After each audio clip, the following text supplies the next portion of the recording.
Okay, I'm going to do a quick, short little tutorial on how to ice dye with fabric and powder dyes. Hopefully you can see okay. The sun is pretty bright right now. Okay, jump right in. Supplies that you need. Any kind of natural fiber-based fabric. Mainly natural fibers, as this dye is what is needed. What's needed for this dye is natural fibers. So anything synthetic like minky, lots of spandex, it's not going to hold the dye as well. You need a container to hold your fabric while it's dyeing. I also like to have racks. This rack I got at Walmart in the kitchen section, I think, for a cupboard. This is a cookie drying sheet or a cookie cooling rack. And then a lid. What's nice about the lid is once you have your fabric on here, the ice, the dye, you can close it up and walk away until it has, spent its time with the dye, and then the cleanup is just really nice and easy. You need ice, a bucket, soda ash, rubber gloves, face mask, plastic spoons, and of course the dye. So we're going to jump right in here. The first step is to take your fabric and pre-wash it without detergent. So that's a step that you cannot skip. You're going to have two steps that you absolutely have to do in order to achieve really bright colors. You need to pre-wash that fabric, get all the chemicals off that has been put on that fabric by the company. All fabrics have it. You need to get all that off, wash it in the washing machine with no detergent. Second step you cannot skip is soda ash. So it is 1.5 cups of soda ash for every gallon of water. There's a variety of times on the internet. Some say soak in soda ash for 15 minutes, some say 20 minutes, some say an hour. I did this overnight accidentally, but I would say an hour or more is best. Okay, I like to wear gloves for this part. That way my hands don't get that grimy feel to them. So what you're going to do now, since our fabric has been soaking in the soda ash, is we are going to wring it out. Wringing it out with your hands is just fine. You don't need to put it on a spin cycle anywhere. Just wring it out as best you can so it's not dripping wet with soda ash. And this soda ash is going to help the dyes adhere to the fabric fibers and just give it a longer lasting hold. So I'm just bringing these out here.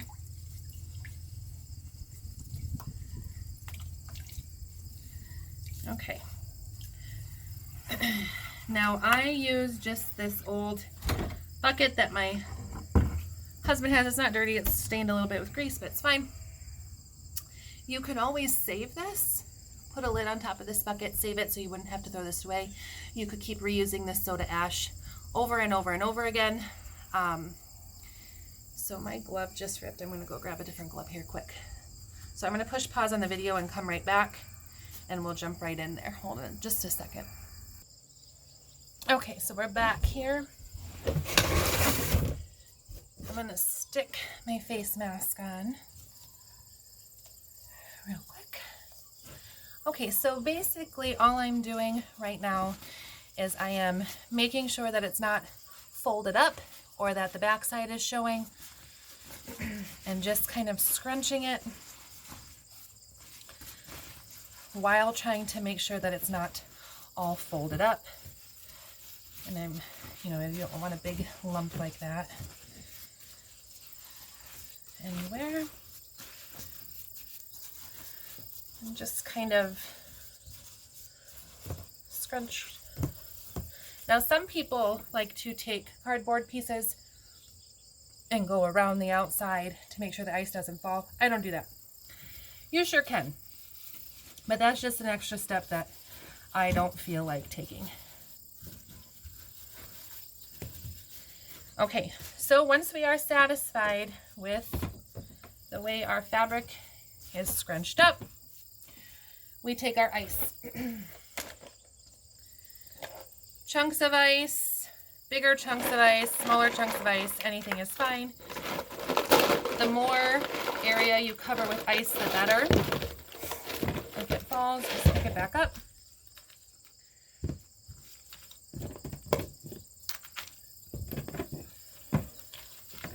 Make sure you can cover as much of the area with ice as you can.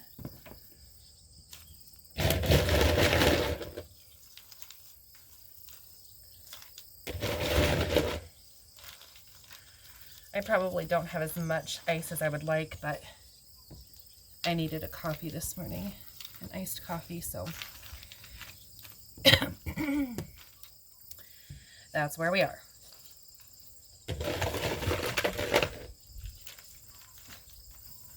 Okay, so you can see here, I'm just covering everything.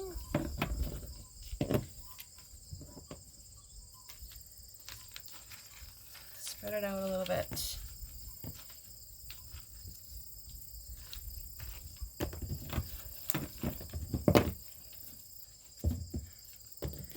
There's some areas that are not being covered with ice because you don't have that much.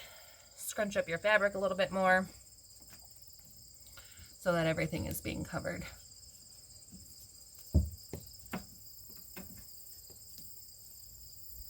Okay, well, I think we're fine. Okay, next step is your dyes. This is what I use. It is a cold reactive powder dye. I got this set of 8 on Amazon. And you get a lot. There's a lot in here. I think it was like $98 for all 8 of these, but you get quite a bit. I've done, I don't know, probably 12 yards or so with this, and I still have more than half in each one. Okay, so this is where your mask, your gloves, and your spoons come into hand. Make sure you are wearing your mask at all time, and wear clothes that you don't mind getting dirty. So all we do is just sprinkle. Now the magenta for this brand of dye is very strong. So I have learned that a little goes a long way with that. My teal, however, is not the same way, and I feel like I need to use a little bit more yellow also. Okay, so we're just gonna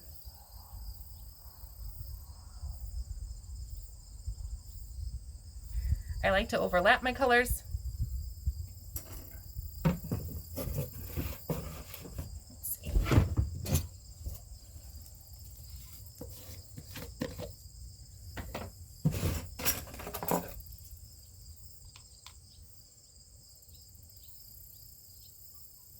It gives a nice blend.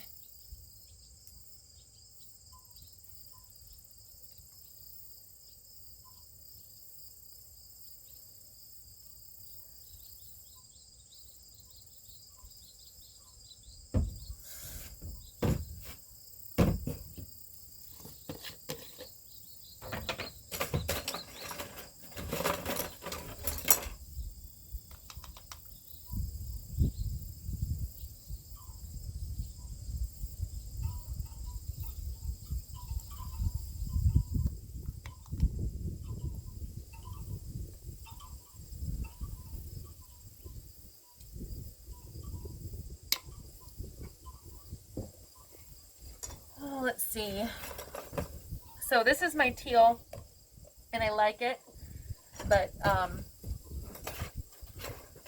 don't know. It's just it's wetter and harder to sprinkle evenly, and I noticed that I have to use quite a bit more to get that vibrant color,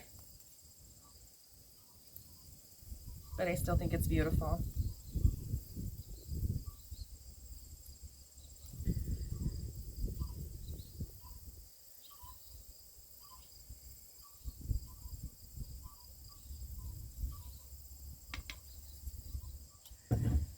All right, so I'm just filling in the gaps here now.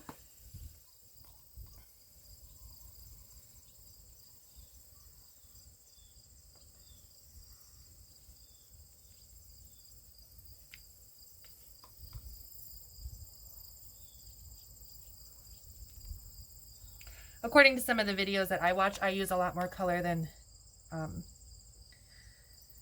other ones, but I'm okay with that.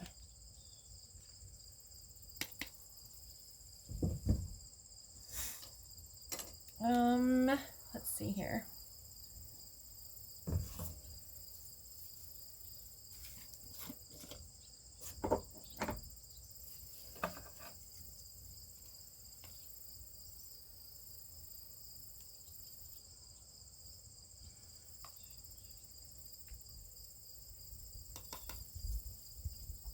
I love that purple color that dark blue and the magenta make.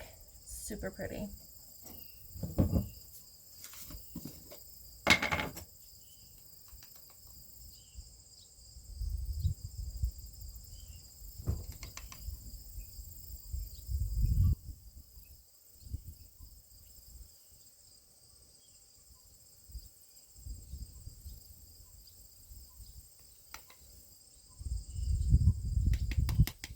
Okay, I'm going to add just a little bit more of that teal and the blue, and then we'll call it good. And once you do this a couple times, you'll see how your colors react and what is more vibrant than others, and you can make decisions based on that.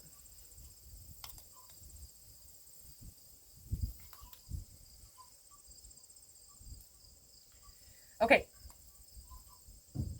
so now that we have covered our area with dye, we're going to take our lid and close it up. Some people, I have read online, some people like to take the ice off after 4 hours. I don't. I cover this, I leave it covered, I let it bake for 24 hours, sometimes a little less. They say 12 to 24, some say 48. I do 24. Sometimes a little less. Don't have a ton of patience, but so that's basically all you do. You let this bake for 24 hours. Come back. Use gloves. I like to do the rest of this process outside now from here on after. I use my hose and I rinse it out. That's going to take a while, a lot longer than you would expect. Rinse it all out. Make sure the water is running clear.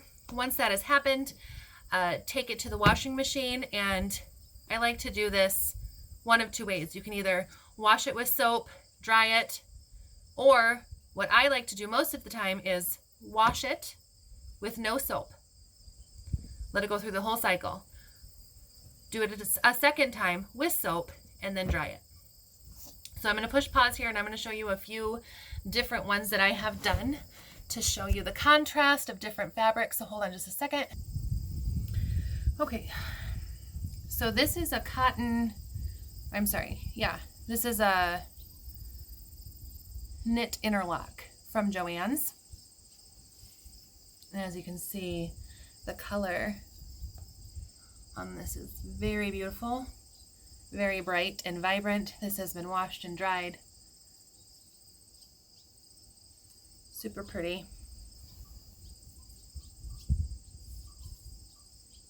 So this would be an option. This is a muslin, 100% cotton from Joann's. This didn't take the dye very well.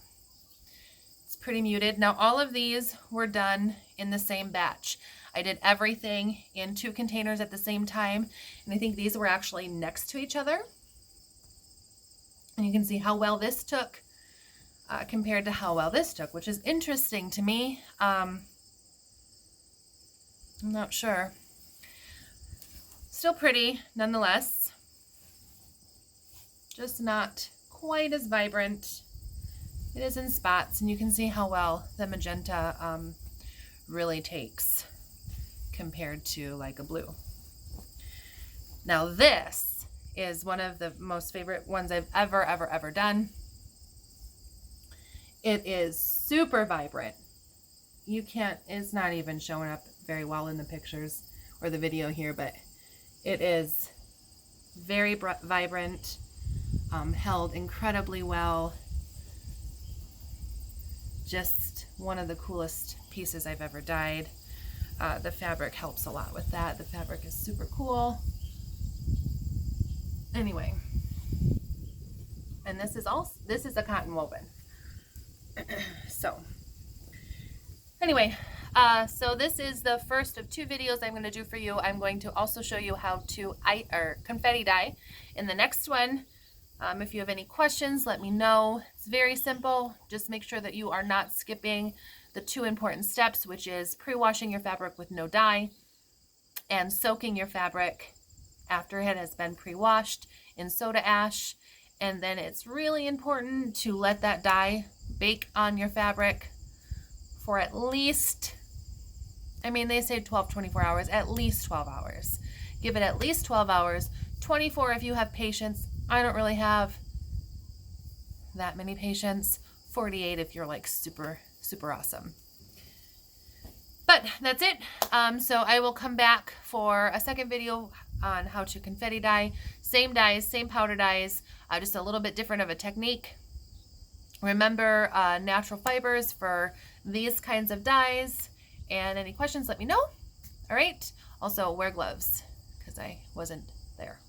So, all right. Thanks everyone.